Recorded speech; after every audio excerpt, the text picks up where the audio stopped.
Now, on 105.9 FM and streaming worldwide on the WMAL app. O'Connor and Company. Busy morning here on O'Connor and Company. The time is 7:37, and coming up at 8:05, we're going to check in with our buddy Nick Minnock, WJLA ABC 7, latest on those 5 Virginia school systems, Northern Virginia, who are defying the Department of Education. Well, the Department of Education has responded. We'll give you the latest on that and the governor's race with Nick Minnock at 8:05. I'm Larry O'Connor alongside Julie Gunlock. Good morning, Jules.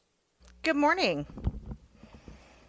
Joining us right now, friend of the program, former Capitol Police Chief Stephen Sund, to comment on how things are developing right now with the new relationship between federal law enforcement agencies and the Metropolitan Police Department. Chief Sund, thanks for joining us. You actually were MPD for a while as well, weren't you? That is correct. A little over a quarter of a century, 25 years patrolling their streets. That counts. So you know how these agencies work. We had you on to sort of give us your expertise on the handshake and chain of command. Yep. By the way, could you believe the chief of D.C. Police not quite understanding what chain of command means? That must have been like nails on a chalkboard for you. Oh, it went through the entire department. Yeah, that's bad answer. Not the right answer. Although explains a lot. Listen, what's your assessment so far? I know that you were using social media to highlight the drop in some of the major categories like carjackings and robberies. Is that a direct result of this new cooperation? There's no other way of looking at it than being a direct result. And I just checked that again this morning because I was just so shocked. A city that had 497 carjackings in 2024 has only had one since this occurred, and guess what? There's still only one since this occurred. I checked it last night, and there's still only one. It's incredible. You know, you look at it, you're down 83% in carjackings, robberies down 46%, violent crime 22%. It's having an effect. I'm hearing that both from citizens, but also from D.C. police. You also on social media talked about how these initiatives have been implemented before. You say, I know these crime-fighting initiatives work. We've implemented them before with local and federal partners, including the National Guard. What is your reaction to the hysteria, not just of the media, but some of the local D.C. officials who say this is federalizing things and this is taking over the city, and this sort of free D.C. movement among some of, I would say, the free D.C. movement among some Arlington, Alexandria, and Montgomery County residents. What are your thoughts on that? Oh, you're seeing that not only in Arlington and Montgomery County, you're seeing it out in California as well, people talking about D.C. I think it's absolutely disgusting. These people are playing politics with people's lives. Yep. They haven't patrolled the streets. They haven't had to come up and see some of the violent crime that happens. They haven't seen family members victimized by crime. It's absolutely ridiculous that they're taking this position.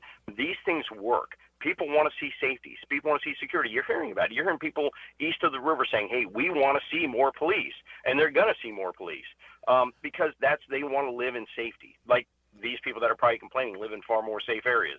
And they make it easy for them to complain. I think it's absolutely disgusting. Yeah. What about the other talking point we're hearing, which, either they're saying there is no crime and this is unnecessary, or they're saying, well, yeah, there's crime, but you're not actually in the neighborhoods where the crime is. It seems to me that if the federal law enforcement presence and the National Guard and just sort of that new show of force is patrolling in areas that are highly trafficked by tourists and that sort of thing, that frees up MPD to go back into the neighborhoods where they've got higher crime rates. I mean, it's not one or the other, right? So there's two things about it. One, you're absolutely correct. When you can give resources to the areas where you're having the tourists, Union Station, and I was downtown yesterday. I was in Northwest, Northeast, and Southeast yesterday, and the absence of weed was definitely recognized. And I saw people patrolling. This was I didn't get east of the river. But it does. It frees up Metro Transit, it frees up MPD, it frees up Park Police to go then and patrol some of the parks in Anacostia and the different areas where you have this crime. But the other thing is this. There used to be a time years ago where you'd have crime and it would stay in the neighborhoods. It would stay in some of the areas east of the river. It'd stay in the Northeast, in 5D. It'd stay in that area. But that's not the case anymore. These people have now gotten very transit. They're transit on these scooters. They're getting around the city. And crime now is all over the place. It's getting into Georgetown. It's getting into Northwest. So you need to patrol the areas. When you need to make people feel safe, you need to have it needs to affect the tourist areas. And I'll tell you, the tourist areas, there was a distinctive change in just the atmosphere yesterday. So I thought it is absolutely working. Now, the other thing, as far as what they're seeing east of the river, they're working on the teams. The teams are being deployed everywhere, so they're all into all 7 police districts. There's been a lot of talk, particularly from us and other news outlets that are interested in telling the truth, about manipulated crime data. And now it looks like U.S. Attorney for the District of Columbia, Janine Pirro, is looking at this as well. Can you talk a little bit about that manipulated crime drama? Do you have was this happening when you were part of the police department? Because this seems like a sort of newer phenomenon. So the crime statistics play a big role in just how operations happen within any police department. But the big concerning thing is, and I think that it drives a lot of concern over the truth of statistics, is, commanders, when I say commanders, patrol district commanders, they really live and die on their crime stats. If the crime stats are going up, there's a chance they could be removed. So it gives a really concern of just how is there any subjectivity over the crime stats. Are they looking at stuff and saying, well, is that a theft or is they lost property? So you begin to worry about that.